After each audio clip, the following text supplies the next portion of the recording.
അതാണ്ട് നമ്മുടെ വാഴപ്പിണ്ടി നീര് ജ്യൂസ് 2 ഗ്ലാസ്സിലാക്കി വെച്ചിരിക്കുകയാണ്. ആദ്യം ഒഴിച്ചുകൊണ്ട് വന്നേട്ടാ. അപ്പോൾ 2 ഗ്ലാസ്സും ഉണ്ട് നിറഞ്ഞിട്ടുണ്ട്. പിന്നെ കുറച്ചും കൂടെ മറ്റേ പകുതി ഇരിപ്പുണ്ട്. നമുക്കത് കുടിക്കാം. അപ്പോൾ അമ്മ ഇപ്പോൾ വരും. അപ്പോൾ നമുക്ക് വാഴപ്പിണ്ടി നീര് ജ്യൂസ് കുടിക്കാം. അമ്മ വന്നോ? എന്താ മീൻ? എന്തൊരു മീൻ? വെള്ളം കുടിക്കാൻ പോവാ. ഇത് എന്തൊരു മീനെന്ന് അറിയത്തില്ല. ചോദിക്കില്ലേ? ഓ ഗൈസ്, അമ്മ കുടിച്ച് തീർത്തിരിക്കുന്നു. ഞാനിപ്പോഴും കുടിക്കാൻ പോകുന്നതേ ഉള്ളൂ.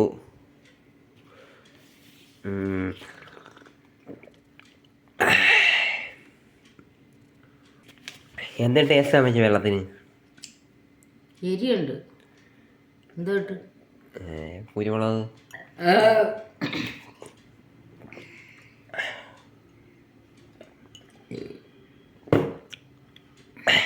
ഓക്കെ ഗൈസ്, ഈ വ്ളോഗ് ഇവിടെ കഴിഞ്ഞിരിക്കുന്നു. Thank you.